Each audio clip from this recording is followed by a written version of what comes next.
Paper 2 150 మార్కులు. న్యాయశాఖ మంత్రి కొండ సురేఖ గారు. ఇప్పుడు సిలబస్ చూద్దాం. పేపర్ 2 సిలబస్ చూద్దాం. ఏ అంశాల మీద ఆధారపడి ఉందో చూద్దాం. ప్రజెంట్ చాలా రాష్ట్రాలలో వైదిక ధర్మం మీద పోరాటం చేస్తున్నారు. అదే సిలబస్ దీని మీద ఆధారపడి ఉంటుంది. సిలబస్ చూశారు కదండి. సిలబస్ చూడండి. పేపర్ 2 హిందూ మతం, ధర్మాలు, వేదాంతం, వేదాలు, ఉపనిషత్తులు, పురాణ ఇతిహాసాలు, హిందూ ధర్మం యొక్క సూత్రాలు, భగవద్గీత సూత్రాలు కూడా. మన తెలంగాణలో పురాతనాలు ఏ మతం ఉంది, ప్రజెంట్ ఏ మతం ఉంది, వాటి మీద కూడా సిలబస్ నడుస్తూ ఉంటుంది. తెలంగాణలో శైవం ఉంది, వైష్ణవం ఉంది, వీరశైవం ఉంది, జైనం ఉంది, బౌద్ధం ఉంది.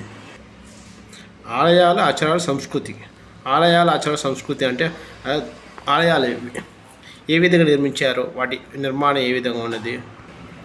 ఉత్సవాలు అంటే ప్రజెంట్ ఎలా జరుగుతున్నారు, పురాణ కాలంలో ఎలా జరిపేవాళ్ళు, పండుగలు ఏ విధంగా చేస్తున్నారు, పూజలు ఏ విధంగా చేస్తున్నారు, నైవేద్యాలు చేస్తున్నారు, ప్రజెంట్ ఎలా ఉంది, పురాణాలు ఎట్లా ఉంది. దేవాదాయ శాఖ చట్టాలు, యాక్ట్ సెక్షన్స్ 1987లో దేవాదాయ శాఖ యాక్ట్ అనేది 1987 ప్రకారం. దానిలో ఉన్న 1987 యాక్ట్ సెక్షన్స్ ఏం చెప్తున్నాయి, 15 సెక్షన్ ఏం చెప్తుంది, 30 సెక్షన్ ఏం చెప్తుంది, 45 సెక్షన్ చెప్తుంది, 12 సెక్షన్ ఏం చెప్తుంది, ఆ సెక్షన్ గురించి తెలుసుకోవాలి. ఆలయ నిర్మాణాలు ఏ విధంగా చేయాలి, వాటి నిర్వహణ ఏ విధంగా చేయాలి, బాధ్యత ఫండ్ ఏ విధంగా చేయాలి, ఆలయ అధికారాలు విధులు ఏ విధంగా చేయాలి, అవన్నీ తెలుపుతుంది. ఆలయ అధికారాల విధులు కూడా ఈ సిలబస్లో భాగం ఉంటుంది. ప్రాచీన కాల సాహిత్యం ఉంటుంది, ప్రజెంట్ సాహిత్యం ఉంటుంది, రచయితలు ఉంటాయి, శతకాలు ఉంటాయి, పద్యాలు ఉంటాయి, పదాలు ఉంటాయి.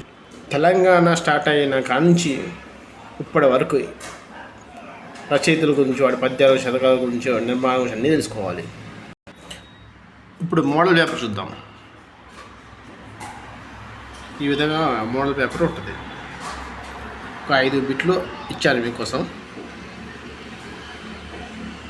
చూసారండి. మోడల్ పేపర్ ఈ విధంగా ఉంటుంది. అజ్ఞాతవాసం భీముడి పేరు అంటే మహాభారతంకి వచ్చింది. మోక్షానికి ఎన్ని విధాలు సాధించవచ్చు, ఇది భగవద్గీత. 1000 స్తంభాలు రామప్ప, ఇది కాకతీయుల కాలం. బుడ్డమ్మ పండుగ, ఇది మన బతుకమ్మ పండుగ ముందు జరిగేది గురించి. రంగనాథ రామాయణం, ఇది ప్రాచీన సాహిత్యం. తెలంగాణ దేవాదాయ యాక్ట్ అంటే మనం చెప్పిన సిలబస్లో ఒక భాగం, అది కూడా వస్తుంది. పాండవుల అజ్ఞాతవాసం ఏ విధంగా జరిగిందో చూడండి. అజ్ఞాతవాసం పాండవులు మొత్తం వాళ్ళు 5 ఉండే భార్యతో కలిపి 6 వనవాసం జరుపుకున్న తర్వాత 12 సంవత్సరాలు వనవాసం జరుపుకున్న తర్వాత చూడడం కోసం విరాట కులులో 1 సంవత్సరం అజ్ఞాతవాసం చేయడానికి అందరూ పాండవులందరూ అక్కడికి వెళ్తారు. విరాట కులువులో విరాట కూతురు పేరు ఉత్తర అన్నది, భార్య పేరు సుదేష్ణాదేవి. విరాట్ రాజు దగ్గర వీళ్ళు 1 సంవత్సరం అజ్ఞాతవాసం చేస్తూ ఉంటారు అన్నమాట. అక్కడ మారువేషాలతో వాళ్ళకు వచ్చిన విద్యతో అక్కడ ఏదో ఒక పని చేస్తూ ఉంటారు. వాళ్ళు ఏం పని చేస్తున్నారో ఇలా చూద్దాం. ధర్మరాజు సలహాదారుడుగా, అంటే సభలో సలహాదారుడుగా, ఆయనకి బాగా పాచికలు వచ్చండి, ఆ పాచికలకి వేస్తూ వాళ్ళ సలహాదారుడుగా ఉంటూ ఉంటాడు. భీముడు పాకశాస్త్రం చాలా నిపుణుడు, అంటే వంటలు వండేవాడుగా, అంటే వంటలు వండనే పాకశాస్త్రం అంటారు. పాకశాస్త్రం అందుకే అతను వంటవాడిగా ఉన్నాడు. ఆ వంటవాడిగా ఏ పేరుతో ఉన్నాడు అంటే వలలుడు. ధర్మరాజు మారు పేరుతో ఏ విధంగా ఉన్నాడంటే ధర్మరాజు మారు పేరుతో కుంకుమపట్టుగా ఉంటాడు. పాచికలకు వేస్తూ సభలో సలహాదారుడుగా. భీముడు వంటలు వండేవాడిగా వలలుడి పేరుతో ఉంటాడు. అర్జునుడు నృత్యం సంగీతం ఉపాధ్యాయుడు, అతను బృహన్నల పేరుతో ఉంటాడు. తను ఒక ఊర్వశి శాపంతో విరాట రాజు దగ్గర వాళ్ళ అమ్మాయికి నృత్య గురువు సంగీతంలో కోచింగ్ ఇస్తూ ఉంటాడు. విరాట కురులు ఊర్వశి శాపం వల్ల అర్జునుడు ఒక నపుంసకుడిగా నృత్యం సంగీతం నేర్పిస్తూ ఉంటాడు. విరాట వాళ్ళ పాపకు ఉత్తరాకు. నకులుడు అశ్వశిక్షకుడు, దమగ్రంథి పేరుతో గ్రంథికుడు పేరుతో ఉంటాడు. సహదేవుడు మారు పేరు కాంతిపాలుడు పేరు, పశువుల శాఖ నిర్వహిస్తుంటాడు. ద్రౌపది పరిచారిక, అంటే వాళ్ళ భార్య యొక్క పరిచారిక, వాళ్ళ పాప యొక్క పరిచారిక, విరాటరాజు యొక్క భార్య పాప యొక్క పరిచారిక. సైరంధ్రి మారు పేరు. ఇప్పుడు చెప్పండి, అజ్ఞాతవాసం భీముడి పేరు ఏ? బృహన్నల, బి కుంకుమపట్టు, సి వలడు, డి దామగ్రంథి. ఆన్సర్ వచ్చేసి బి కుంకుమ పట్టు. అనుకున్నారా? కాదు, రాంగ్ ఆన్సర్. సి వలలుడు. మోక్షానికి ఎన్ని విధాలు సాధించవచ్చు? ఇది భగవద్గీత క్వశ్చన్ కాబట్టి మనం ఇప్పుడు భగవద్గీత గురించి చెప్పుకుందాం. భగవద్గీత అసలు దాని పుట్టుపూర్వకం గురించి చెప్పుకుందాం. మహాభారతంలో యుద్ధం చేస్తూ అర్జునుడు కుప్పకూలుతూ ఉంటాడు. అంటే నేను యుద్ధం చేయలేను, మా వాళ్ళ మీద నేనే యుద్ధం చేయాలా అని ఎందుకని చింతిస్తున్న సమయంలో శ్రీకృష్ణుడు వచ్చి భగవద్గీత ఉపదేశిస్తాడు. భగవద్గీత అనేది భీష్మపర్వంలో స్టార్ట్ అవుతుంది అన్నమాట. భీష్మపర్వం 25వ అధ్యాయం నుండి 42వ అధ్యాయం మధ్యలో 18 అధ్యాయాలతో భగవద్గీత స్టార్ట్ అవుతూ ఉంటుంది. 18 అధ్యాయాలతో భగవద్గీత, దీన్ని 18 అధ్యాయాలు యోగం అంటారు. ప్రతి అధ్యాయం యోగం అంటారు. భగవద్గీత సంక్షిప్త నామం అంటే గీత అనవచ్చు, గీతోపనిషత్తు అనవచ్చు. భగవద్గీత జననం మరణం ఇది సహజం. జనించిన వాడు మరణించక తప్పు, మరణించినవాడు జనించక తప్పవు. ఇది నిరంతర ప్రక్రియ అన్నమాట. ఈ జన్మలో నువ్వు మంచి కర్మలు చేస్తే వచ్చే జన్మలో మనిషి అయి పుడతావు. ఈ జన్మ కర్మ ఫలితాలే పుణ్య ఫలితాలు నీకు వచ్చే జన్మ మనిషిగా ఉంటుందా లేదా అని తెలుస్తుంది. మెయిన్గా ఈ గీత మనకి ఏం ఉపదేశిస్తుందంటే మోక్షం సాధించడం మోక్షం ఎలా సాధించాలని చూద్దాం. కామ, క్రోధ, లోభ, మోహ, మద, మత్సర్యాలు వదిలివేయాలి. ఈ 5టిని మనం జయించిన తర్వాత మనకు మోక్షం లభిస్తుంది. మోక్షం సాధించడానికి 4 విధాలు ఉన్నాయండి. మోక్షం 1 కర్మయోగం ద్వారా, 2 భక్తి యోగం ద్వారా, 3 జ్ఞానయోగం ద్వారా, క్రియాయోగం ద్వారా. కర్మయోగం అంటే మనం చేసిన కర్మలు. భక్తి యోగం అంటే మనం ఏ విధంగా భక్తిగా ఉన్నాం, భక్తి పూజలు చేస్తున్నాం, బయట ఎవరితో భక్తిగా ఉన్నాం అలా. జ్ఞానం అంటే మనం జ్ఞానం సాధించిన జ్ఞానాన్ని ఎవరికన్నా పంచుతున్నాం లేదా. రాజయోగం అంటే ధ్యానం చేయించుట భగవంతుడు పేరుతో. 1 నుంచి 6 అధ్యాయాలని కర్మ షట్కం అంటారు. 7 నుంచి 12 అధ్యాయాలని భక్తి షట్కం అంటారు. 13 నుంచి 18 అధ్యాయాలని జ్ఞాన షట్కం అంటారు. భగవద్గీత మీద ఓ పార్థ ఏ కృష్ణ ఆటగారి శివ మూవీలో నుంచి ఈ పాట చాలా బాగుంటుందండి, వినండి. ఇప్పుడు చెప్పండి, మోక్షానికి ఎన్ని విధాలుగా సాధించవచ్చు? 1 ఏ 3, బి 4, సి 5, డి 108. ఆన్సర్ వచ్చేసి బి 4 విధాలుగా. 3వ నెంబర్ క్వశ్చన్ చూద్దామండి. 1000 స్తంభాలు రామప్ప దేవాలయ నిర్మాణం. శాండ్ బాక్స్ టెక్నిక్, సున్నం రాళ్ళు, సి మట్టి, డి చెక్క. అంటే 1000 స్తంభాలు రామప్ప దేవాలయం ఏ విధంగా నిర్మించారు, ఏ టెక్నిక్తో నిర్మించారనేది. 1000 స్తంభాల గుడిని త్రికూట ఆలయం అంటారు. ఇక్కడ త్రిమూర్తులు కూలాయండి. త్రిమూర్తులు అంటే బ్రహ్మ, విష్ణువు, మహేశ్వరుడు కాదు. ఇక్కడ గమనించండి, త్రిమూర్తులు, త్రికూట ఆలయం, 1000 స్తంభాల గుడి. ఇక్కడ ఏ దేవుళ్ళు ఉంటారా అని క్వశ్చన్ కూడా వచ్చు. అంటే ఏ దేవుళ్ళు ఉంటారు? విష్ణువు, శివుడు, బ్రహ్మ ఉంటారా? విష్ణువు, శివుడు, కుమారస్వామి ఉంటారా? విష్ణువు, శివుడు,